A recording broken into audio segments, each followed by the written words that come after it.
Hey everyone, this podcast is going up a week late. I just want to apologize for that. I had to go out of town unexpectedly last week after Dave and I recorded this, and I did not get around to editing it until now, Friday evening. So I didn't go on this week's podcast. Joel and Dave did that one without me. But here is this week's tech podcast, and then this week's normal Casual Shenanigans Gaming podcast will be coming very shortly. No one complained or anything. You guys are normally pretty cool about this stuff, but I figured I wanted to give you guys at least a little bit of an explanation. We didn't forget, but I had to leave town. So I'm back now, and please enjoy Casual Shenanigans Tech.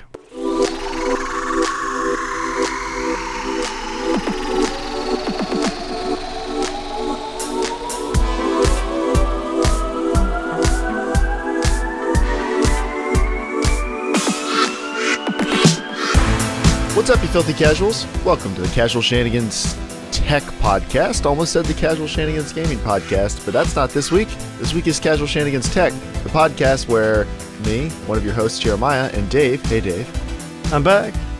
We answer your build and tech-related questions. So, Dave, let's launch right into it. Okay. With the rig report. The rig report. Dun dun dun dun dun dun dun dun dun dun dun. I feel like we actually have updates.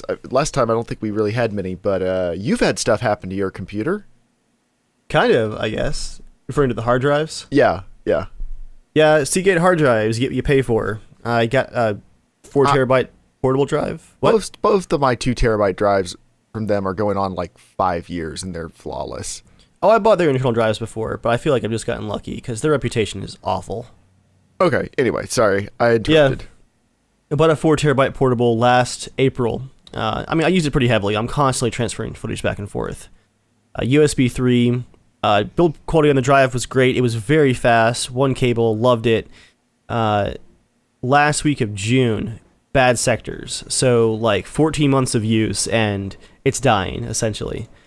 Seagate offers a 2-year warranty, which is...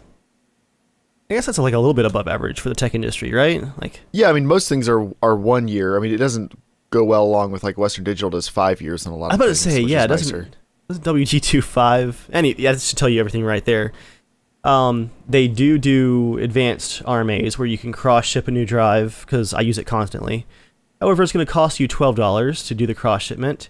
It took 12 days to get the replacement drive, and they only replace even drives under warranty with a refurbished drive, which is also pretty much standard for the industry, but still disappointing because the drive's barely a year old. I actually saw them for sale this week. The same drives on Slick Deals for $100 again. I just posted that story, in the comments of the deal, and someone else replied and said, "Yep, exact same boat. Bought it last year on probably the same deal that I bought it on back in last April." And he said that he got bad sectors this month too. On the other hand, I have a 3 terabyte Western Digital drive that I bought a year before the Seagate one that I have abused probably more. It's what I call my everything drive, like textures, 3D files, video project files, like everything. It's backed up 10 times over, but that drive's been abused and it's just fine. So Seagate drives, I mean, they're priced well, they perform great, but keep them backed up, don't trust them, basically. I use mine for recording, and then I use another one for downloads. The thing I like about them, and I know their failure rate still, like in the grand scheme of things, is still very, very low. The thing I like about them is for stuff that you maybe don't rely on as much. You just want storage. They are very, very cheap, and they perform great too. So I still have no compunctions about using Seagate drives, but I would never use any hard drive in a way that where it had important stuff on it that was also not backed up.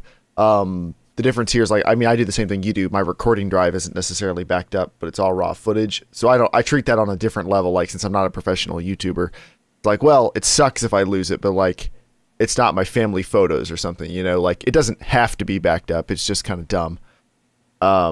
If everything dies, but yeah, I don't really have a problem with using Seagate drives for anything, just because if I lose them, it's just inconvenient rather than disastrous.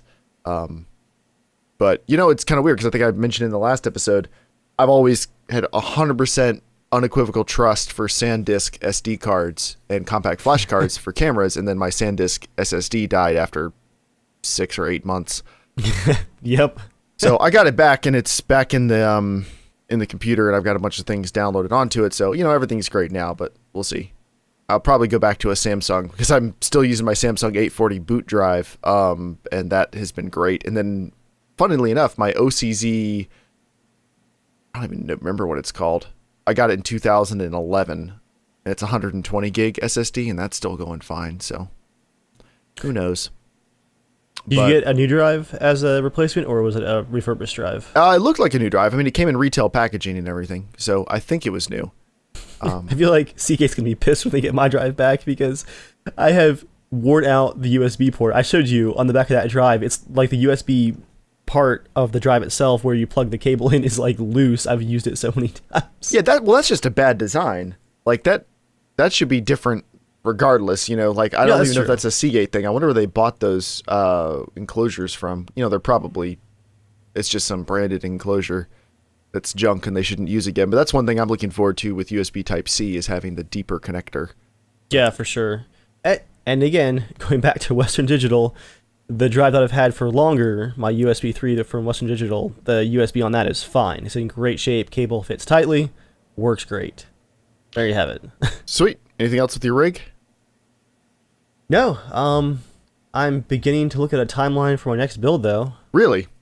Probably next spring. It'll be 4 years next spring, actually, since the first or last full rebuild, like motherboard, RAM, all that good stuff. CPU. Do you think you'll do a full rebuild, or still keep like power supply, case, stuff like that?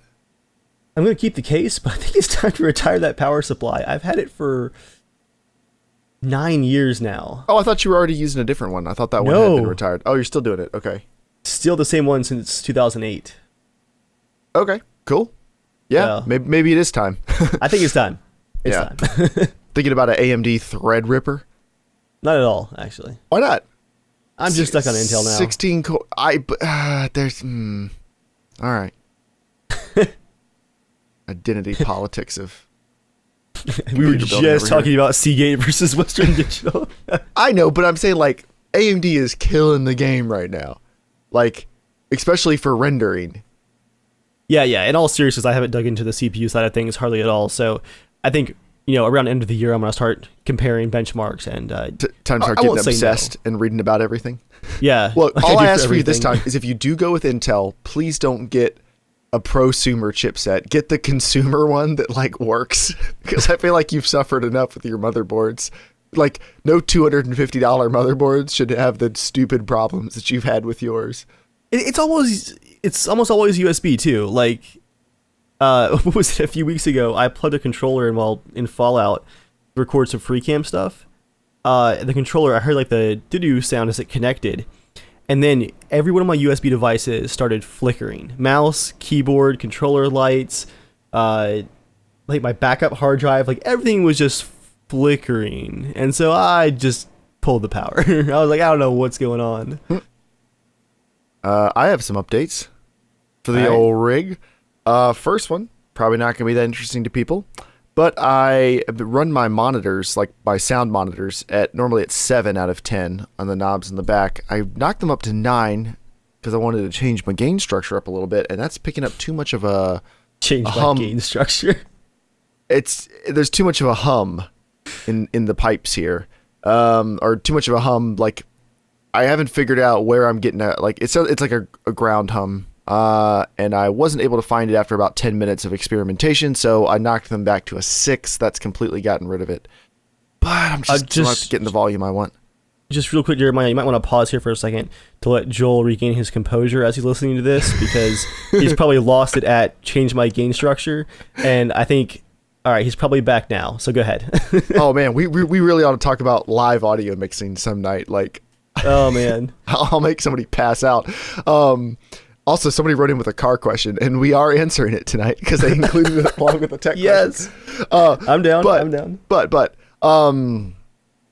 other build things. I'm thinking about selling my ThinkPad. Just not really using it. Although I am liking it now that the potato masher is upstairs for VR stuff. It's fast enough. I can do all my recording with the Elgato just using the ThinkPad upstairs. So that's kind of cool. But I could also just do that with the MacBook Pro just as easily. And I'm using my work MacBook Pro for like everything laptop related because my laptop needs outside of work are very, very minimal. So yeah, I'm thinking about selling the ThinkPad while it's still worth a little bit, because I bought it. Quad core in there? Hyper-threaded dual core. Pass. Okay. I wasn't trying to sell it to you, but I mean, but I was thinking about it. I am looking for a laptop lightly right now. Yeah, it's not a heavy workstation one. So it doesn't have like the full quad core. I've done some video rendering and stuff with it. It's quite a bit better than the last laptop I sold you for that stuff. It is significantly faster. Yes. Like it's good enough that I don't feel like the dual core part of it is a issue. But yeah, I'm just not using it.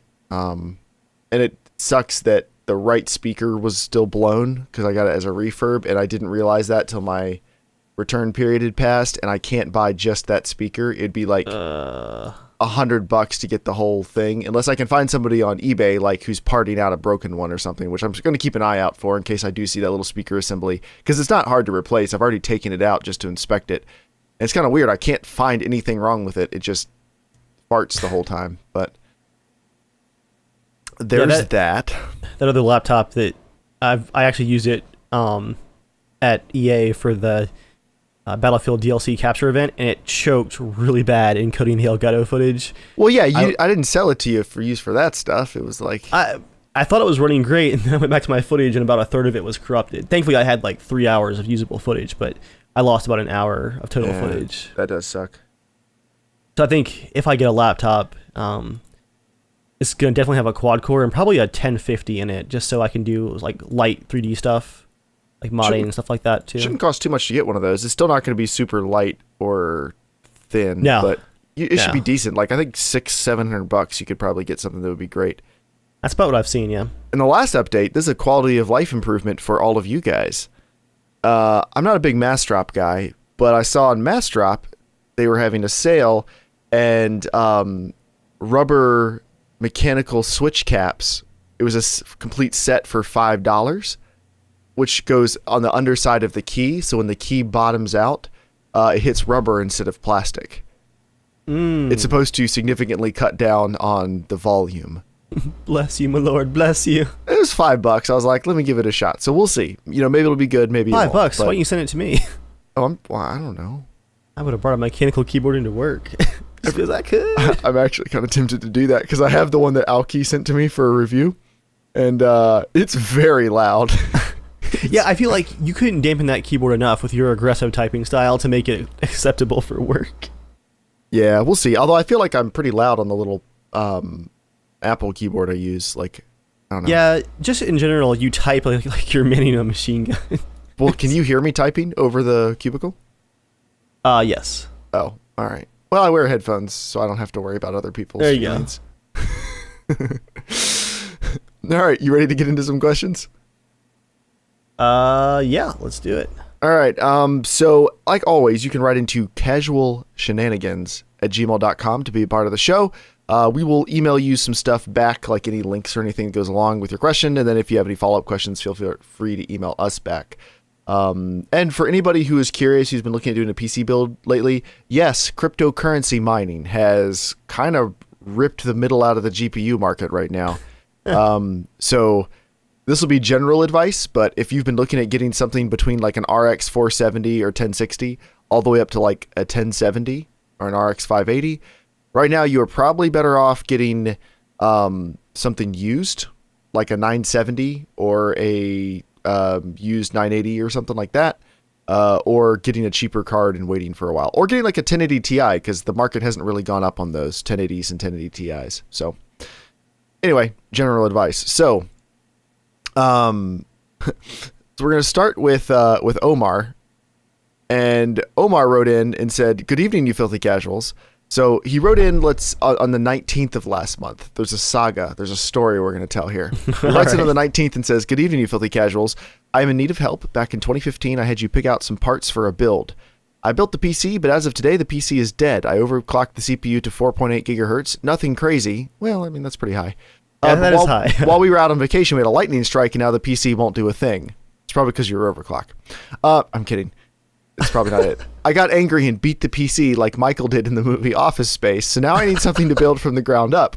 I have all the peripherals, so I won't need a keyboard, mouse, or monitor. After vacation, I have about $1,200 to spend. I can take it up to $1,500 if I wait another week. Nonetheless, I need a full rebuild, or full build, and the PC is going to be used for blah, blah, blah, blah, blah. So I got to build together, and then 2 days later, Omar writes back in and says, "Good morning. I must confess, after going through YouTube and DayZ withdrawals after my PC died due to the lightning strike, I've gone out and purchased a PC." 2 days later. Below, I've included everything I've purchased thus far. He purchased a 7700K, MSI Z270 motherboard, 16 gigs of G.Skill RAM, a Samsung 960 EVO M2 SSD, Corsair H115, liquid cooler, Windows 10, and a Mastercase Pro 5 mid-tower case, and an EVGA 80 Plus Platinum 850 watt power supply, which is overkill, but it's your money. Okay, so 2 notes real quick here. Yes. First of all, at least he didn't use his keyboard to beat his computer to death, so he has his peripheral still. Second of all, he's already bought a graphics card, so we're just talking to the wall right now. That's true. He says, "The last thing I think I need is a GPU. Yep. With so many options in the market, I have no idea what to get. I have friends telling me to get the GTX 1060. Others telling me to go all out for the GTX 1080. Well, you don't have good friends because that's not all out. That's the third best card in the market, and you need better friends, Omar." Third best? Yeah, there's the Titan XP. Oh, yeah. Uh-huh. And there's also 1%. Vega, man. Vega's going to change the game, man. Anyway, I'd like to stay around the $500 mark, but if another 100 can get me a better return, then I'll spend the money. I prefer to buy something once and spend the money than go through the hassle of having to sell it to buy what I really should have. Please rate my system and let me know if there's anything else I should do. This build is mainly for internet surfing, YouTube, and DayZ. I appreciate your help. So it sounds like everything else he bought is great. I mean... Yeah, I rate your system currently high speed, low drag. All right, that's great. Now, for buying a GPU, you're playing DayZ. You don't need like a 1080 Ti. You're not really going to see any benefits of getting one of those. No, that's not true anymore, Jeremiah. Don't forget the new renderer is already out. It is, but it's still like for 1080p, that's still way overkill. Like, yeah, for 1080p. Yeah, like if your main concern is DayZ, like it's just not that demanding. So a 1060 would be a fine card. Currently, the 1060 I got for $230 for the Masher Pro is the cheapest 1060 on the market. It is the 6 gig one. It's currently going for $285. Jeez. So yeah, cryptocurrency. So you could get you could get a used GTX 970. That'd be a good one. Or you could get a 1080. They're going for about $450, $500. You get a 1080 Ti for about $600 to $650. For DayZ, you don't need a 1080 Ti, but you could. If you think it's going to die in another year due to a lightning strike, get the cheaper one. But yeah, what do you think, Dave? I mean, I don't think he really needs to change anything else. Just get whatever card's available. Yeah, I agree. That's probably the highest priority, is just find whatever is going to be a good deal and is actually available. But again, it's been a couple weeks since he wrote in, so he's probably bought something. But Omar, if you haven't bought anything yet, that's what we recommend doing. Also, never wait on us for these episodes. And I'm not going to email you the build I put together, but it was nice. It was real nice. Anyway. Just throw that into the recycle bin. Oh, my computer's doing this fun thing where it hung up for a second. Thank you, Firefox. Okay, up next is Matt.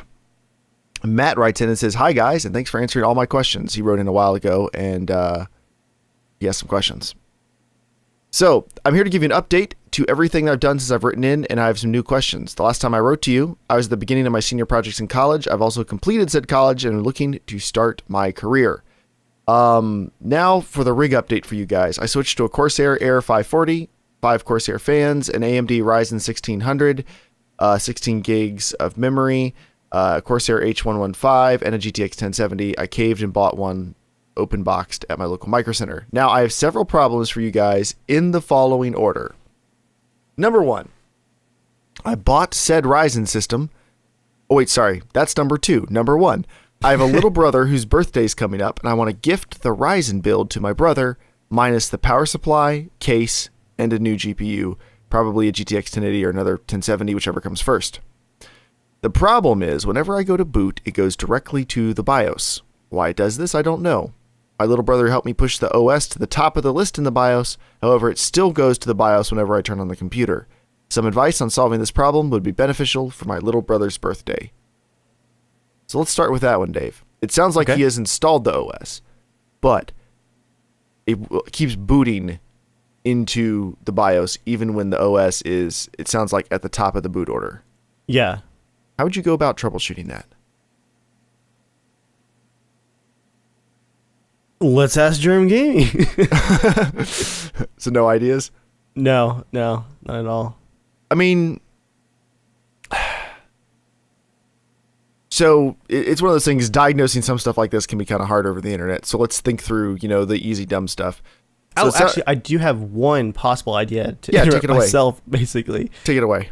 Occasionally, having peripherals, hard drives, and SD cards specifically plugged in could cause weird boot lag, delay, or like having the BIOS ask you boot options on boot. So try booting with just your mouse and keyboard plugged in and see if it still does it. Yeah, that's what I was going to say. So when you're troubleshooting, the best thing you can do is remove as many variables as possible. I mean, really, that's troubleshooting. You just remove all the other variables, test one thing at a time. Eventually, you find something that is broken, Yeah. So I would unplug while it's off and not plugged in, press the power button a couple times to discharge the capacitors. And then I would unplug any other hard drives, any other peripherals. Probably, if you even have an internal GPU on the motherboard, like I'd take out the GPU. It's probably not that. But everything. Go down to one stick of memory, even if you want to. Like, it's probably being a little paranoid, but get rid of everything you can that is not needed to actually boot into Windows. And then plug it back in, see if it boots. If it doesn't, let's start troubleshooting. So if you can get into the BIOS, that's a good thing. That probably means that the computer itself is okay. So the first thing I think I would do is use the BIOS to load the defaults. It's usually like F10 or F12 or something else, where you can like load the motherboard defaults for RAM speed and CPU speed and everything else. On the off chance you overclocked or set your RAM timings weird, or who knows. Reset to default, see if that works. If that doesn't work, let's see. I'm curious if he's ever been able to successfully get into the OS. Because if you can't, I'm wondering, like, maybe you just do a full reinstall, Mm-hmm. I think those are my main ideas. I would try doing this with another keyboard. Just on the off chance that, like, the one you have has a broken delete key or something that's getting you into the BIOS. Like, crazier things could happen. I don't know. I doubt that's it, but that's something else I might try. Yeah, I think that's all my ideas. You have any others? That's it. I think, like what you said first is probably the good place to start, though, is just remove everything else. Okay. Question number 2 that Matt has. He says, I bought said Ryzen system above to see its capabilities. However, I like to do the following things in this order during the week. Watch Netflix after work until Friday night, and then I game until the early mornings around 3 in the morning sometimes. I have a backup Intel i5 7600 CPU and an MSI Z270 motherboard with 16 gigs of RAM I was going to use for my mom for Christmas. That is a nice build for your mom. I can always buy my mom a new Ryzen computer station around Christmas. However, this is the question. Would the i5 7600K be a good use, or should I go with an i7 7700K for faster fun? So, Dave, I don't know if he's asking for faster fun. I don't know if he's asking this for his mom or for him. I got confused there. I don't think his mom... I don't think there's any chance that his mom is going to need a 7700K over a 7600K. I don't want to assume, but if I can be assuming, probably not necessary. Right. So let's assume it's for him. The stuff he likes to do you think he needs a 7700K over a 7600K that he already owns? No, I don't think so. Yeah, me neither. I mean, it's a K, overclock it. Yeah. And if, there's only a few games that can really take advantage of a 7700K over a 7600K. And even then, it's probably not going to be a significant enough difference to really matter because the 7600K is so recent. And if it does matter, you can mitigate that by overclocking. So do all that. All right, and then number 3. For the person who loves his car, I have a question directed at you. My first car was a 1998 4-cylinder 5-speed manual VW Jetta. After killing it in 2 years with a rotted exhaust system at the base of the engine, a blown head gasket, a few wheel bearings, all of them actually needing replacing, and a bad flywheel in its second transmission. Man, that sounded like a winner. I sold it and bought a second VW, this one a 2000 GTI. You learned. I feel in love with it since it had a gold body, carbon fiber hood, and a V6 with a manual transmission. Well, I managed to blow the transmission twice and burn me over $5,000 in repairs in it alone. I tell you about my woes with manual transmissions since I've been driving a Honda with an automatic transmission for the past few years, and I miss the feel of the gear in hand and the clutch underfoot. My question for you is, what brand should I go with that is reliable and easily able to repair in terms of oil changing and servicing mechanical problems for someone who wants to drive a manual transmission car again? Anyway, thanks for reading and helping out. Dave, do you have any thoughts on this one? Just a lot of sympathy. Just a lot of sympathy. Yeah, so VW as a brand is not terrible. It sounds like you may have had 2 bad VWs in a row. Early 2000s wasn't peak VW quality for sure.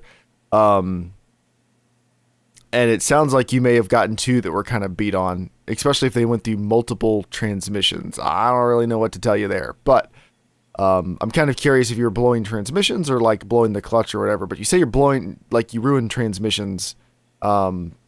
Yeah, maybe you just got a bad run of transmissions. Maybe that particular model, like the transmissions that VW was using back then, were kind of bad. Overall, manual transmissions are generally reliable if they're driven with the same driving style that you would drive an automatic transmission. Like most manuals are pretty dang good.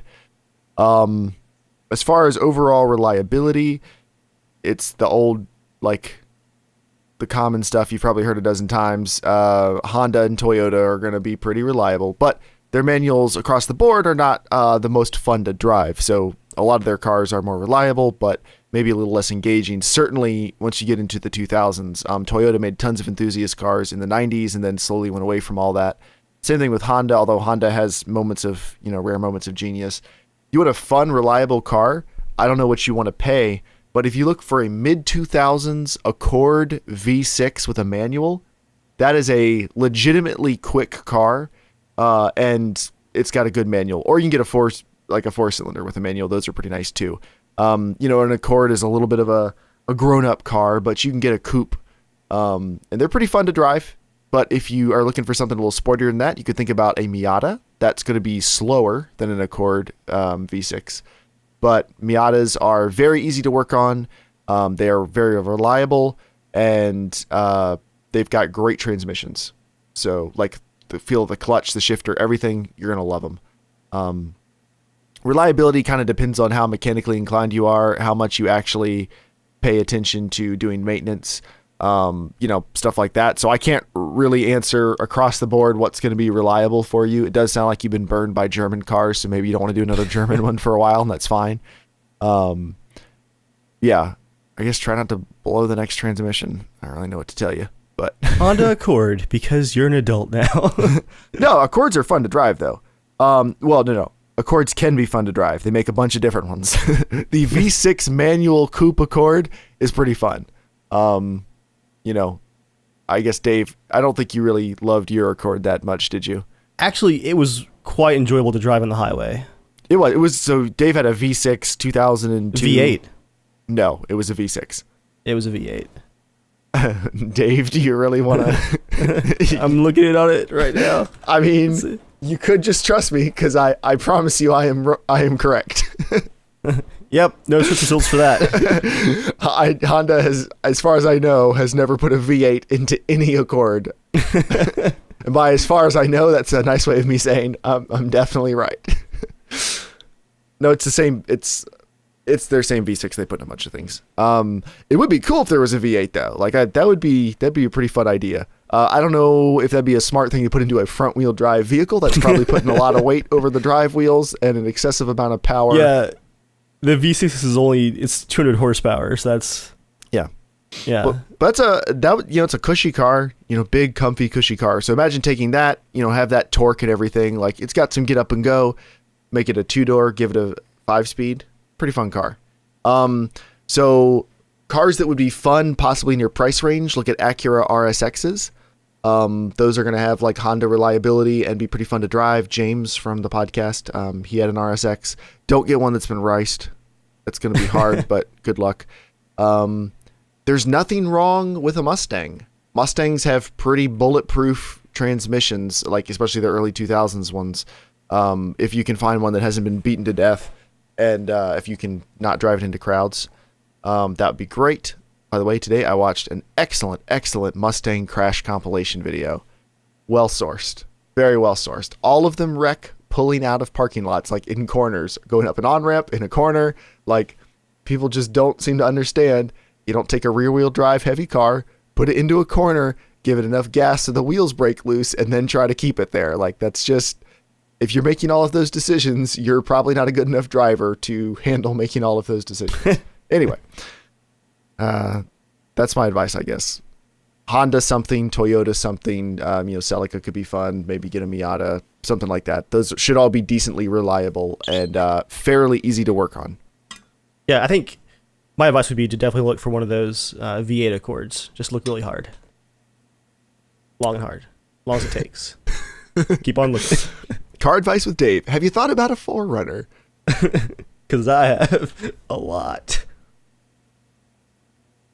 That'd be a fun podcast, Dave. Just me and you doing a car podcast. What do you think? So, me listening? Anyway, ready to move on? Waiting on you, team leader. All right. William writes in and says, "Hey guys, I really enjoy the show." Thanks, William. I'm a newer fan and I wasn't listening yet when I built my latest PC, which was in May of 2016. That's your mistake, man. Relying on some friends and websites, I built a below computer to be future-proof for the next few years, as well as VR ready with little to no upgrades. I'm an amateur to this whole thing and didn't really know what I was doing, but I figured now that I listen to CSG, I'd retroactively get your advice on it. How did I do? Do you guys see anything worth upgrading in the next year or so? Since I've built it, I have not had any real issues with it outside of some Windows 10 nonsense. Keep up the great work between the podcast and Dave's settlement building. You keep me sane at work. Thanks, Will. Dave, do you have this email open by any chance? I think. Yes. Okay. Yep. I have the right one. Would you mind running down that parts list? I feel like I've been doing all the talking here. Yeah. Yeah. I guess I can also take a turn at putting Joel to sleep if he's listening right now and well, I mean, survive the first half. Yeah, I've got a nice soothing voice, but you've got a great mic voice too, and I just don't want Joel to be deprived. Well, I'm just trying to avoid using it because the more I talk, the more you get the compressor buzz in the background. Oh, it's fine. I filter it out. All right. I got stuck on this first part here. All I read was thermal take suppressor. I'm going, wait, they make those now? It's a silent computer case. They call it the suppressor F51. That's kind of I'm awesome. going to look up a picture. This sounds dumb. Silent computer case. Yeah, let's just pause here. I want to know about this case. Thermal take suppress. Oh, it's a normal case. Yeah, okay. It looks pretty normal. Looks like a fractal. It looks quite nice, but it has a cheap aluminum feel to it. Like, I like the overall shape of it is what I'm trying to say, but I think the metal just looks really cheap for some reason. I can't figure out why. I think just the panels look thin to me. Anyway. Motherboard. MSI Z170A Gaming M5, because who cares what you call a motherboard? Our laptops are called King Kong Destroyer Pro Extreme, but our motherboards are just letters and numbers and crap. For his graphics card, he's got a Radeon R9 390. He's got, for his power supply, a Seasonic G Series. Ooh, now is Seasonic one of those budget brands that we're supposed to be afraid of? No, Seasonic isn't bad. Okay. Yeah, I mean, I don't know about this one in particular, but no, Seasonic makes good stuff. That's what I was thinking, because there's a couple brands that have names like Seasonic that are basically Chinese import parts. They're not great. Like, Seasonic's just a very generic name, but I thought I recognized it as one of the good ones. Intel Core i5 6600K CPU, G-Skill RAM 16 gigs, running at, what's he got here? Oh, DDR 2400. He's got a Kingston SSD now for his boot drive, 240 gigs. Oh, surprise, surprise, a Western Digital Blue 1 terabyte, 7200 RPM hard drive for storage. Old faithful. He's got a Blu-ray. Is that a burner or nope? Just a reader. Looks like. And speaking of Old Faithful, Hyper 212 for the cooler. I mean, we don't know what he paid for it, so I guess it's hard to say this is definitely great. But assuming you paid a fair amount of money for all that, sounds good to me. Yeah, that's a great build. Yeah. Now you have an R9 390. If I were you, I might check eBay and see how much those are going for right now, because there's a good chance you could make some money. Just retire from gaming for a month, make some money. Actually, I'm going to check right now. I'm curious. What are R9 390s going for right now? I think that's one of the ones. It's not quite like the RX, like the 480 and the 580. You know, those ones have just blown up. Yeah. But I think these are selling for probably more than they should at the moment. Someone has one listed with a buy now of $884. All right, buddy. It looks like they're selling between $230 and $350. That's actually not bad at all. That is not bad. Average seems to be $280-ish. Huh. Yeah, man, I might think about selling that card.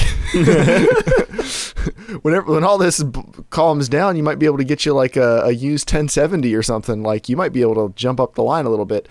I mean, you'd have to get something like a used 970 or a 1050 Ti or something to hold you over in the meantime. Like something that's not part of the cryptocurrency mining craze right now. Yeah. But it's something to think about, you know, or just leave it alone and everything's fine. You know, you don't have to do anything, but it's kind of cool. Or go crazy. Yeah, I think it's a good build. Very solid. All right. Ben writes in. Oh, Ben has 2 emails, not Ben from CSG, other Ben. He's written into the podcast before. These are some long emails. All right. Ben writes in to casualshenanigans@gmail.com, just like you can to be a part of the show. And he says, I have a friend who is in dire need of a PC upgrade, as his modified pre-built is starting to fall miserably behind when he plays games like Space Engineers. I looked into small partial upgrades to get him by until he could afford a whole new rig, but after looking into his tower, which has an A8 7600 quad-core APU in it, I don't see much of an upgrade he can do at all. The best supported chip he can throw in there is an A10 7850K, which is only about 10% better than most, so I recommended a Ryzen build with a few recycled parts that would theoretically compete with my 3770K on the CPU side, at least when it's at stock. Only thing is, I'm having a hard time pricing it, as I constantly find myself looking at what I would want for my next build, which is a bit higher pricing than he would really need. He's, talking about some other stuff. For this build, I would have to say a range of $500 to $700 would be ideal, as this would serve as a platform for him to build on and keep for several years. He already has a 450 to 500 watt power supply that is 80 plus bronze, and a GTX 960 to serve as placeholders for those component spots, and they will serve well for the rig initially, as the most GPU intensive game he has is well within the capabilities of that card. So it doesn't need a power supply, does not need a GPU. $500 to $700, wants to use this as a platform for the future. Make sense so far? Makes sense. All right, here is what I've put together on a list. It is a Ryzen 5 1600, so that's a 6-core hyper-threaded processor, an ASRock motherboard, a 16 gigs of G-Skill RAM, a Crucial MX300 275 gig SSD, a Western Digital Caviar Blue 1 terabyte, currently selling for $50. They've gone up in price a little. And a Fractal Design Core 1000 mid-tower case. That all comes out to $607. So no power supply, no graphics card, but hyper-threaded hexa-core, 16 gigs of RAM, at least a terabyte of storage. You could easily kick that up if you want, and then a 275 gig SSD, $600. What do you think? That's not bad at all. Yep, and it's it definitely is a little overkill, but you should be able to keep that, I would say, for 5 years. No problem. Whenever it comes to a build, I just can't use the word overkill, because in my head I just hear future-proofing. Well, yeah, that's because you and I are both hypocrites when it comes to that. Yeah, it's an excuse.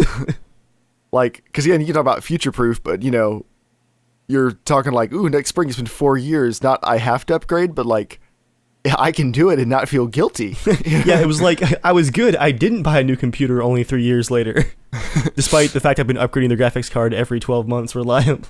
Future-proof. Yeah, so that's That's the first question.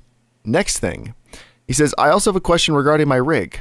My 3770K is still a beast with games and content creation. However, I have noticed that in Space Engineers, whether online with friends or not, I get skipped frames like crazy when recording gameplay footage with AMD's Relive program, which is basically AMD Shadow Play. The same can't be said for other games I play, so I wanted to hear your thoughts on this. Is it just because the game is still in beta? I only asked this because I figured that an i7 rig that's sporting a pretty high overclock wouldn't come across an issue like this if the capturing was being done on the GPU. For reference, his build is a 3770K at 4.8 gigahertz, so he says Silicon Lottery for the win. 32 gigs of RAM, an R9 390 and an R9 290 in Crossfire. I remember Ben. He's the guy crossfiring those two cards. A 60 gig SSD, a 240 gig SSD, and a 2 terabyte 7200 RPM hard drive. He says, sorry for the lengthy email, but I've been racking my mind over the latter part of this, and I figured you guys would be much better at squeezing out power per dollar than me. And regarding my friend's upgrade, you guys are awesome. Keep up the good work, Ben. Thank you, Ben. So, Dave, Space Engineers, he's getting skipped frames like crazy when recording gameplay footage. Have you ever gotten skipped frames in Shadowplay? Yes. Shadowplay records using variable frame rates, actually, which is why I think that's actually my biggest complaint with Shadowplay, even beyond not having separate mic tracks, is I can't tell my computer, hey, let the game drop a frame if you keep the recording smooth. It always prioritizes the game first, like your gameplay. So the recording, as it fills the MP4 file, can easily change the frame rate to like 52 instead of 60 all of a sudden and stuff like that. And just a couple weeks ago, I was recording a couple of cinematic clips while backing up a hard drive, not realizing that I was pulling files from my recording drive. And I think it was in Battlefield. The footage ended up being at a variable frame rate of between 8 and 24 instead of 60 because the hard drive was busy. So, well, I think he's definitely possibly right in that it could be a CPU. I would check that his hard drives aren't maxed out too while recording and playing at the same time. Yeah, that's a good thing to check. I doubt his CPU is the problem. Really? Like you said, well, it should be getting done on the GPU. It is a game that's in beta, so there's always that to think about. I think that's my first question would be, are you skipping a bunch of frames while you're playing the game? Like, does it play smooth? Mm-hmm. If everything else is fine, maybe it's the game. Use a frame rate counter or something, make sure the game is smooth. If that is, I would try another recording program just for grins. Try like OBS or Fraps or something else. Just, try a couple other things. If you can get a good recording out of one of those, maybe AMD's Relive just has problems with that game. There's always that possibility. But yeah, I mean, a 3770K at 4.8 gigahertz, especially for something that's recording off the GPU, for pretty much every game, I don't think you'd have a problem. Like, you really should be totally fine. But like Dave said, it actually kind of annoys me, with Shadowplay. There's some videos I'd rather render in Premiere because I have more options and I can render a lot faster. But I can't use Shadowplay footage because the audio gets out of sync with the video because of the variable frame rates. Have you noticed that? Yep. Anything I want to do, like in Premiere, I'd have to, there's no point doing it because first I'd have to, re-encode the footage using Handbrake or something, which at that point, I'm not really saving any time. I might as well just do it in Vegas. Yep. People with Premiere despise Shadowplay. Yeah. So, those are the things you might consider trying, just in case. Now, Dave. Yes. We have one more question from Ben, and then we have a special thing I want to do. Oh. Yes. All right. That's nice and vague. Let's do it. All right. So Ben writes in again and says, sorry to bombard you guys with another email, but I forgot to add this to the previous one. I remember hearing about one of Jeremiah's SSDs died, and that got me wondering, at what point do I have to worry about rotating out SSDs? My current setup has a 5-year-old Kingston V300 and a 4-year-old HyperX 3K SSD for projects. How would someone go about changing the data? I've never had a drive that wasn't external die on me, so I literally have no idea other than just doing a data backup, but I don't think that can be done easily for a boot drive. Any info on this? So Dave, let's start with the first thing. Have you had any SSDs long enough that you rotated them out just for the sake of time? No, even my original 180 gig SSD, it's been in 3 computers now. It was my original SSD in 2010. I put it in my work computer for 2 years until that computer died with a graphics card failure. and now it's in mom's laptop, actually, as her boot drive. So it's been 7 years now of constant use as a boot drive. My oldest one, I mean, the one that died was my newest one, my newest and largest, so go figure. My oldest one is an OCZ, which I believe at this point is like 6 years old, and yeah, it's been going totally fine. I treat it as any other hard drive, I think. You know? If it's important, back up whatever's on it. You don't necessarily have to swap it out.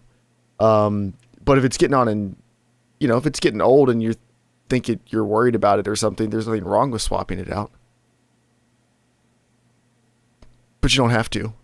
Yeah, I don't really know. You have to worry about it that much. Yeah, I don't really know where to come down on that other than like back your stuff up and don't worry about it so much.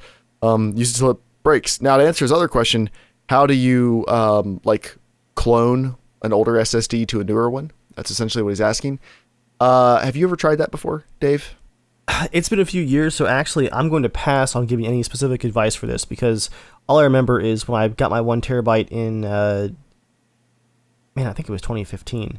The process of cloning a boot drive on Windows 8 or 10 is incredibly complicated. If I remember correctly, I actually bought like a $20 piece of software to do it just for the once because I wasted something like 7 or 8 hours of research trying to figure out how to do it myself.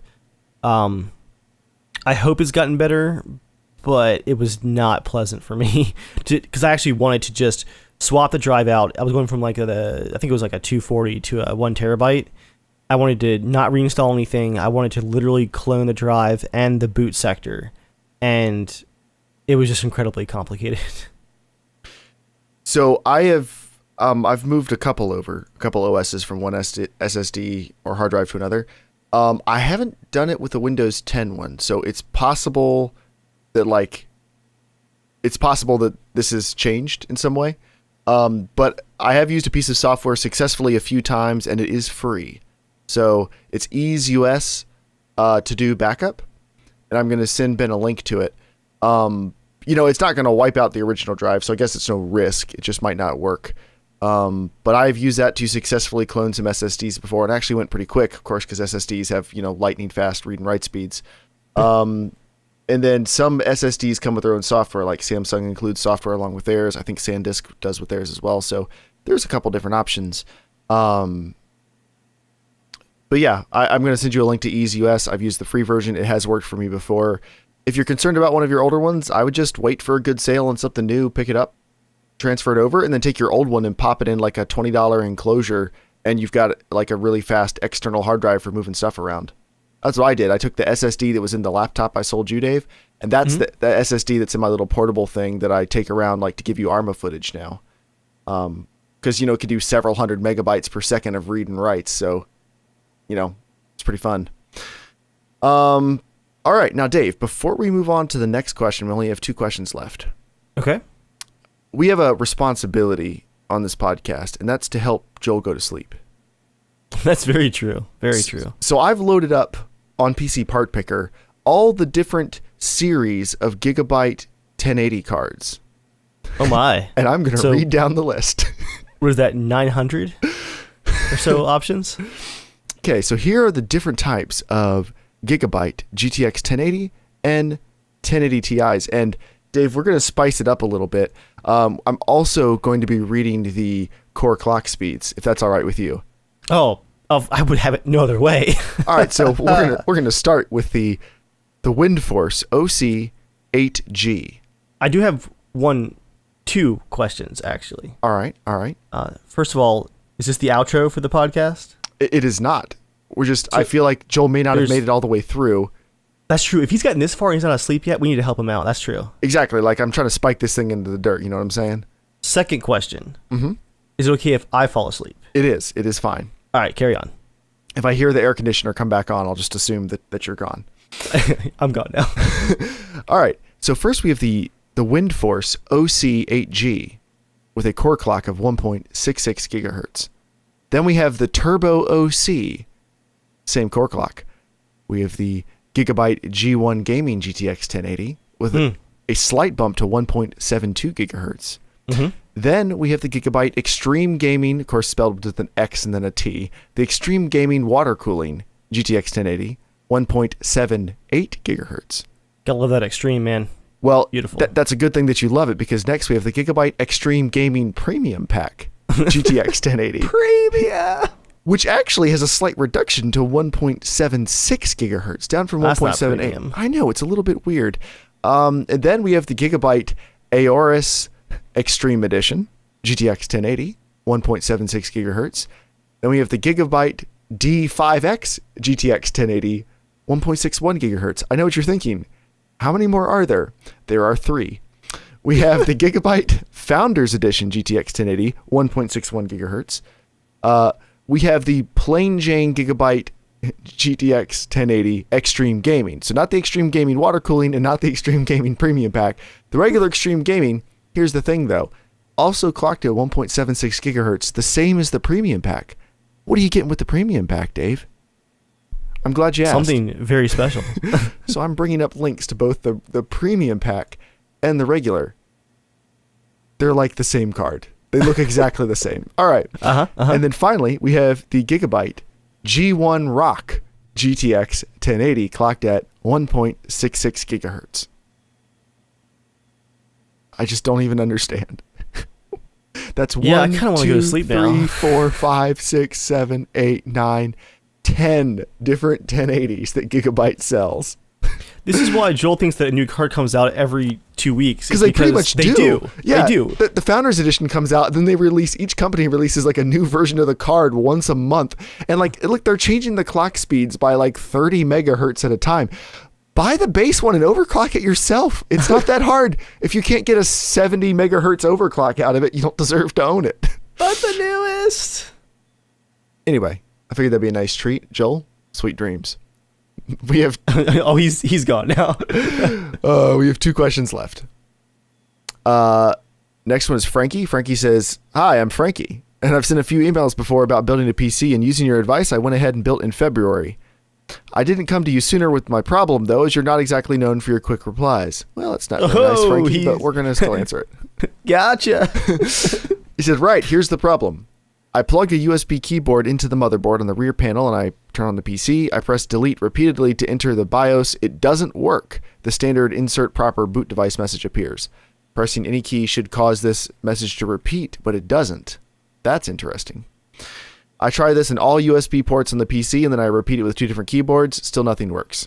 I buy a PS2 to USB adapter and try all 3 keyboards again. Same result. I unplug my SSD, forcing the PC to go directly to the UEFI BIOS. I plug my mouse into the PS2 port using the adapter. It works. I immediately reboot using the keyboards. No joy.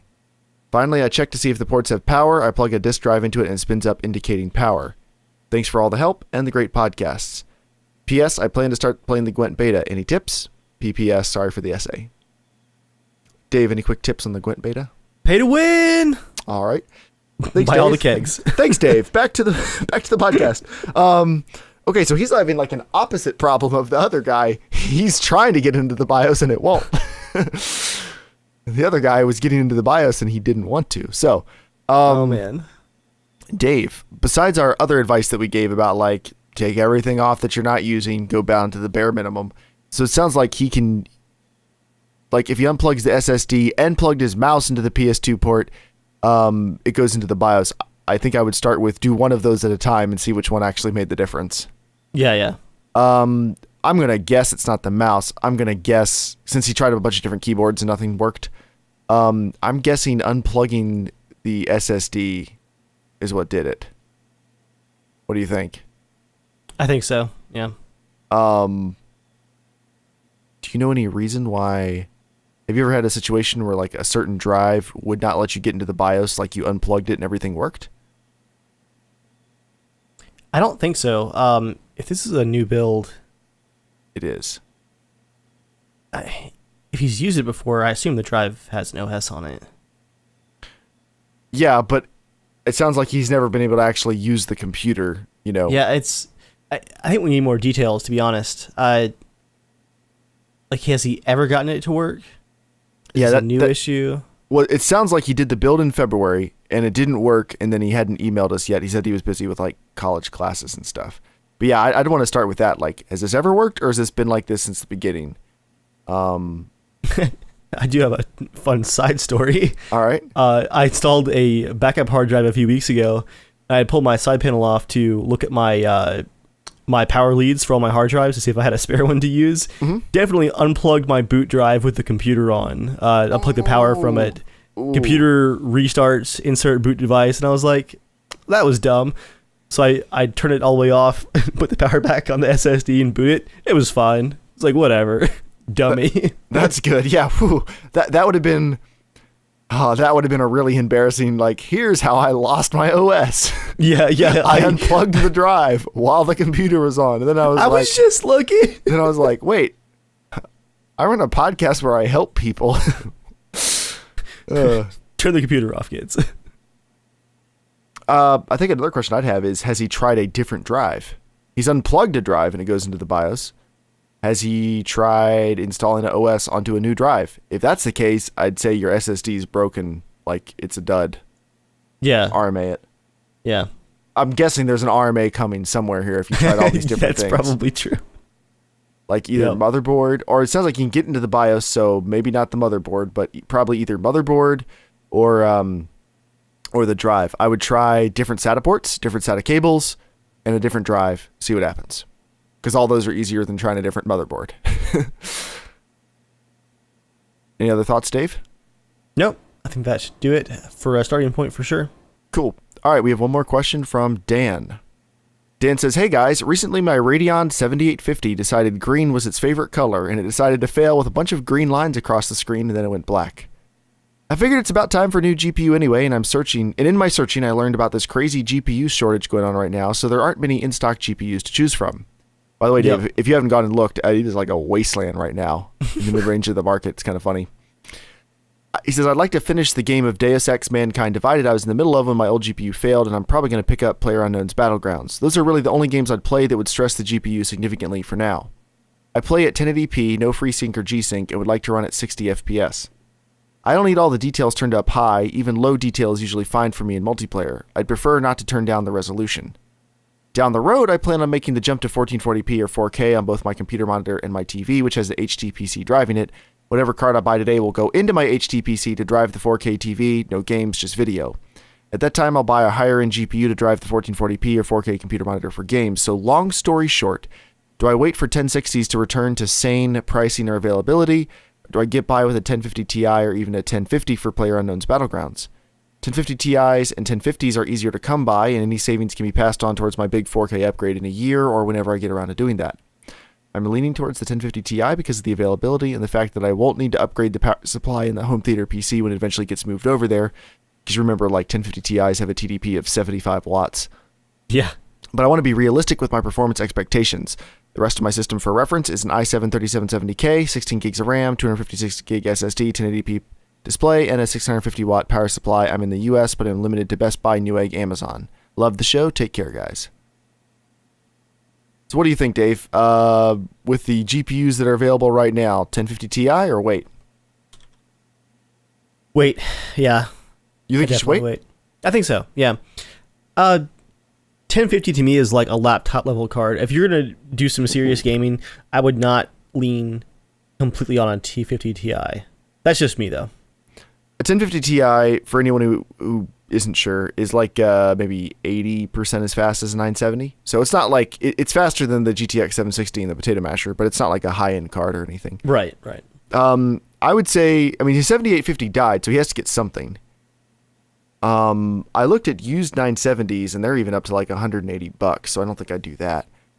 I would actually say go for a 1050 Ti if you want to play Battlegrounds now. That's all you're really concerned about, because it's $140, and it'll be fine for Battlegrounds. Yeah, I mean, or try to get a used 980 or 970 or something. I wouldn't buy a 1060 for $280 though. No, not at all. And especially if he's planning on upgrading to 4K in a year or so, like get the cheaper card now, wait. But I don't know. I wouldn't buy anything super high end right now probably because the prices for everything are all messed up. I think it's impressive that he's used a 7850 this long though. I mean, it sounds like he's the type who normally does get something and then keep it for a long time, so good on you. Yeah, with that in mind, I'd say maybe you would actually be quite happy with the 1050 Ti. Dave's just like, I just can't imagine having such a peasant card. I can't walk a mile in your shoes. I die. Yep. That's our advice. On that douchey note, that's the podcast. Thank you, peasants, for writing in to the Ivory Tower. You can write into the Ivory Tower podcast at casualshenanigans@gmail.com, where Dave and I will spit down in your general direction. Says the man with the faster graphics card now. And the better screen, just throwing that out there. No, it is kind of bad now. Opinion. It is kind of bad now. My 27-inch screen that I use at work, which is my old 4K monitor, I am like, ugh. It just feels like it's a normal, regular size now. And the 32-inch is like, oh, this is proper. But I'm like, when I got my PS3, I bought a 32-inch flat screen TV. Like, that was the first TV I personally owned that wasn't a tube TV. And like, we set it up in the living room at college and we'd have movie nights and stuff. And now I'm like, this is an acceptable computer monitor. But that's the problem, is there's nowhere to go from here. Like, there are 40-inch 4K monitors for decent prices, but there aren't any G-Sync ones yet. And I think I'm kind of addicted to G-Sync now.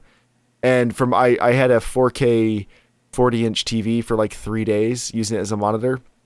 And that's just too low a refresh rate at that size. Like, everything just looks too jittery. Yeah. So yep. It's bad, man. I don't know where to go from here. Gotta have that G-Sync DNA. Well, I mean, my speaker setup is dialed in. My monitor is dialed in. I've got a great headphone and mic setup. Like, all I need now is time to play some freaking games. You know what I'm saying? I do. I set all this up and I play Battlegrounds and Arma. It's too close to home. Speaking of close to home, keep an eye out for subwoofer deals, because what happened? Ever since I got those new, this is not for the office, for the living room. Oh, okay. Ever since I got those nice bookshelf speakers, I realized that my packaged all-in-one surround sound system from 2010, the new bookshelf speakers have more bass than the subwoofer that came with that set. So that, I just can't let go of that knowledge. How is that mica speaker working out for the center? Good. Actually, it hasn't been quite as clear as I was hoping. I just don't know what to expect necessarily, or maybe just a lot of games I'm playing don't have great center channel support. Oh, in your office. Actually, I was referring to the living room, because you're using one out there too, aren't you? Yeah. That I think was a noticeable upgrade from just those front two speakers with a small center. Yeah. I don't think you have enough room to try it, but you're welcome to borrow my my Pioneer FS22 center that I'm not using, if you do want to try it in your office, but I think it's too big. So yeah, I'm actually very happy with the office setup. It's perfect. I love it. The dog hates it. Strangely, she'll do it with a few games, which she'll go to the back bedroom and hide in her crate while I'm playing with the speakers. But the only game that is guaranteed to get her into her crate is Battlefield 1. Literally, she can be like walking by the office, and if she hears the music start, she just trots back into the crate. Like, it's so sad. Good speaker setup, though. I know what sub I'll recommend, though. A Dayton. Either a Dayton 10-inch or a Dayton 12. Actually, you could even get a Dayton 8 if you want, but it's like $20 more to get a 10 or a 12. So, like, get a 10, I just do that. But that's what we got, actually, to replace the sub you're using now. Like, when I sold it to you, I got a Dayton because I wanted to try one, and that's in our downstairs setup now. And I think it kicks quite a bit crisper than the poke that you're using now. I'm sorry, I got very distracted there because all I heard in my head was, I went on a Dayton 8. a Dayton Audio 10-inch or 12-inch. I'd probably just go with the 10-inch. But I think it's quite a bit crisper and more cinema quality than the poke that you're using, which is not a bad sub at all. But I might even consider moving the poke out to the living room and then putting the Dayton in your office. Okay, cool. Something to think about. But they're around that $100-ish mark, depending on sales and stuff. Pretty reasonable. Like, you can't really get a good $50 powered sub. That's just, you got to spend like, oh yeah, about $100 to really, get anything decent. But cool. All right. Anything else before we go, Dave? Nope, that's enough talking about money for tonight. Thank you, everybody, for coming out to be a part of the podcast. As always, you can write into casualshenanigans@gmail.com to be a part of the show. I hope you guys also enjoy the intro compilation that went up this month or this week. We'll see you guys for the regular podcast next week. Until next time, stay casual.